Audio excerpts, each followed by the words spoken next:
بسم اللہ الرحمن الرحیم۔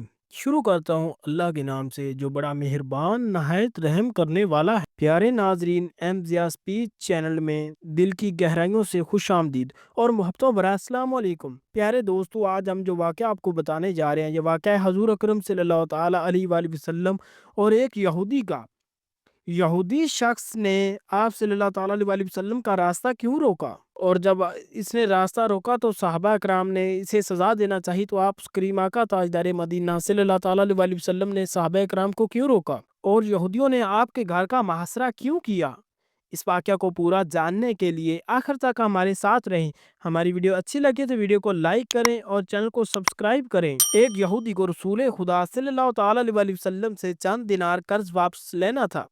ایک دن آپ راستے میں جا رہے تھے کہ وہ یہودی آپ کے پاس آیا اور اس نے کہا، جب تک آپ میرا قرض ادا نہیں کریں گے اس وقت تک میں آپ کو یہاں سے نہیں جانے دوں گا۔ نبی اکرم صلی اللہ تعالیٰ علیہ وآلہ وسلم نے فرمایا، نبی اکرم صلی اللہ تعالیٰ علیہ وآلہ وسلم کے صحابہ وہاں جمع ہوتے گئے۔ جب انہوں نے یہودی کی جسارت دیکھی تو انہوں نے اس کو سزا دینے کا ارادہ کیا۔ آپ نے انہیں ہر طرح کی تادیبی کارروائی سے روک دیا اور فرمایا کہ تم دور چلے جاؤ۔ حکم رسول کے تحت صحابہ دور چلے گئے۔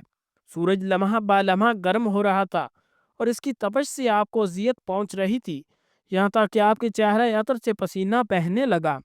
اس کے باوجود آپ نے کسی طرح کے غصہ کا اظہار نہ کیا اور کوئی سخت جملہ نہ کہا۔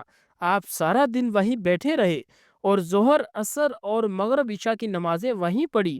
پھر رات سے گئی آپ نے رات بھی وہیں بسر کی اور فجر کی نماز بھی وہیں پڑھی۔ صحابہ یہودی کو ڈرانے دھمکانے لگے۔ آپ نے فرمایا، تم اس سے اپنے پاس بٹھا لے۔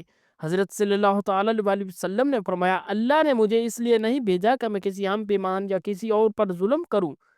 جب دن چڑھا تو یہودی نے کلمہ اسلام پڑھتے ہوئے کہا، اشہد ان لا الہ الا اللہ و اشہد ان محمد عبدہ و رسولہ۔ میں اپنی دولت کا ایک حصہ راہ خدا میں دیتا ہوں۔ میں نے آپ کو اس لیے نہیں روکا تھا کہ میں آپ کی توہین کروں، اس ذریعے سے میں آپ کو پیمانہ صبر کو آزمانا چاہتا تھا، کیونکہ تورات میں نے آپ کی یہ صفت پڑھی ہے، محمد بن عبداللہ مکہ میں پیدا ہوگا اور طیبہ کی طرف ہجرت کرے گا۔ وہ تند خو اور سخت مزاج اور بیہودہ گوئی کرنے والا نہ ہوگا اور کوئی جھوٹی بات زبان سے نہیں کہے گا۔ اس طرح سے میں نے آپ کو یہاں رکھ کر اس بات کی تصدیق کی ہے کہ تورات نے بالکل سچ کہا تھا۔ رسول اکرم صلی اللہ تعالیٰ علیہ وسلم رسالت ہونے کے 3 سال بعد تک خفیہ طور پر دعوت اسلام دیتے رہے۔ اس کے بعد اللہ تعالیٰ نے آپ کو حکم دیا کہ آپ کھل کر اللہ کا پیغام پہنچائیں اور لوگوں کو خدا کی طرف دعوت دیں۔ ایام حج شروع ہوئے تو پورے جزیرۃ العرب سے لوگ مکہ کی طرف آنا شروع ہوئے۔ نبی اکرم صلی اللہ تعالیٰ علیہ وسلم کوہ صفا پر چڑھے اور آپ نے بلند آواز سے فرمایا، لوگوں میں اللہ کا رسول ہوں، تم اللہ رب العالمین پر ایمان لے آؤ۔ لوگ آپ کی اور انہوں نے تعجب سے یہ اعلان سنا اور سب کی خواہش ہوئی کہ وہ اعلان کرنے والوں کو دیکھے۔ پھر آپ صفا سے اتر کر مروہ ہیں اور وہاں پر بھی آپ نے 3 بار یہی اعلان کیا۔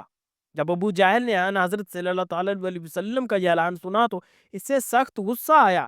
اس نے زمین سے ایک پتھر اٹھا کر آپ کی پیشانی پر مارا، جس سے آپ کی پیشانی زخمی ہوگی، خون بہنے لگا اور آپ کا پورا چہرہ لہو لہان ہو گیا۔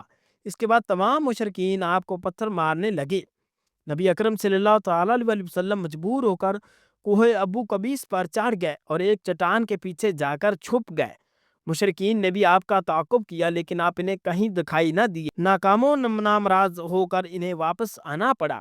اسی اثناء میں ایک شخص نے حضرت علی علیہ السلام کو اس واقعہ کی اطلاع دی اور کہا کہ میرا خیال یہ ہے کہ محمد مارے جا چکے ہیں، نعوذ باللہ۔ یہ سن کر حضرت علی علیہ السلام کو شدید دکھ ہوا اور آپ ام المومنین حضرت خدیجہ الکبریٰ سلام اللہ علیہ کے پاس آئے اور ان سے کہا، میں نے سنا ہے کہ مشرکین نے رسول خدا صلی اللہ تعالیٰ علیہ وسلم پر سنگ باری کی ہے، اور خدیجہ رو رو کر فریاد کر رہی تھی کہ کوئی ہے جو نبی مصطفیٰ کی مجھے خبر دے، کیا کسی نے انہیں دیکھا ہے جو مجھے ان کے متعلق بتلائے۔ اس وقت جبریل امین علیہ السلام رسول خدا صلی اللہ تعالیٰ علیہ وسلم پر نازل ہوئے۔ ان کے پیچھے ملائکہ کی بہت سی صفیں تھی۔ انہوں نے حضرت صلی اللہ تعالیٰ علیہ وسلم سے کہا، خداوند جبار نے ہمیں آپ کے فرمان کی تعمیل کے لیے بھیجا ہے، اگر آپ چاہیں تو ہم اس قوم کو تباہ کر دیں گے اور ان کا دنیا میں کہیں نام و نشان تک دکھائی نہ دے گا۔ رحمت للعالمین نے فرمایا، میں نبی رحمت بنا کر بھیجا گیا ہوں، میں عذاب و انتقام کا حامی نہیں ہوں۔ پروردگار میری قوم کو معاف کر دے، وہ مجھے جانتے نہیں ہیں۔ جبریل امین علیہ السلام نے حضرت صلی اللہ تعالیٰ علیہ وسلم سے کہا خدیجہ سلام اللہ علیہ آپ کو تلاش کر رہی ہے، خدیجہ کے رونے سے آسمان کے فرشتوں کو رلا دیا ہے، آپ انہیں جواب دے دیں، خدا کی طرف سے اور ہماری طرف سے انہیں سلام پہنچائیں اور انہیں جنت کی بشارت دیں۔ نبی اکرم صلی اللہ تعالیٰ علیہ وسلم نے خدیجہ الکبریٰ کو اور حضرت علی علیہ السلام کو صدا دی اور انہیں اپنے پاس بلایا۔ دونوں شخصیات آپ کی خدمت میں حاضر ہوئیں، انہوں نے آپ کی پیشانی پر پٹی باندھی اور گھر لے آئے۔ جب مشرکین کو معلوم ہوا کہ نبی اکرم صلی اللہ تعالیٰ علیہ وسلم اپنے گھر آ چکے ہیں تو انہوں نے گھر کا محاصرہ کر لیا اور دوبارہ پھر سنگ باری شروع کر دی۔ حضرت علی علیہ السلام اور حضرت خدیجہ سلام اللہ علیہ آپ کا دفاع کرنے لگے۔ جب سنگ باری میں معمولی سا وقفہ ہوا تو حضرت خدیجہ گھر سے نکلی اور انہوں نے قریش کیا تم سے حیا رخصت ہو گئی ہے، تم اپنے قبیلہ کی معزز اور محترم خاتون کے گھر پر سنگے باری کرنے لگے ہو، اگر تمہیں خدا کا خوف نہیں ہے تو دوسرے لوگوں کو اپنے اوپر ہنسنے کا موقع نہ دو اور اپنے لیے ہمیشہ کی ذلت و بدنامی تو نہ خریدو۔ جب مشرکین نے حضرت خدیجہ سلام اللہ علیہ کی گفتگو سنی تو ندامت کے مارے ان کے سر جھک گئے اور وہ شرمندہ ہو کر اپنے گھروں کو چلے گئے۔ نبی اکرم صلی اللہ تعالیٰ علیہ وسلم نے دعوت اسلام کا آغاز ان روح فرسا واقعات کے ساتھ کیا تھا۔ آپ پر کروڑوں سلام ہو، آپ نے لوگوں کو گمراہی اور ضلالت سے بچانے کے لیے قدم قدم پر تکالیف اٹھائی اور صدمے برداشت کیے اور اپنے رب پر توکل کیا۔ امید کرتا ہوں کہ آپ کو آج کی ویڈیو اچھی لگی ہوگی۔ اگر آپ کو ہماری ویڈیو اچھی لگی ہے تو ویڈیو کو لائک کریں اور مزید اس طرح کی ویڈیوز دیکھنے کے لیے ہمارا چینل سبسکرائب کر لیں۔ ملتے ہیں نیکسٹ ویڈیو میں، اجازت دیجیے، اللہ حافظ۔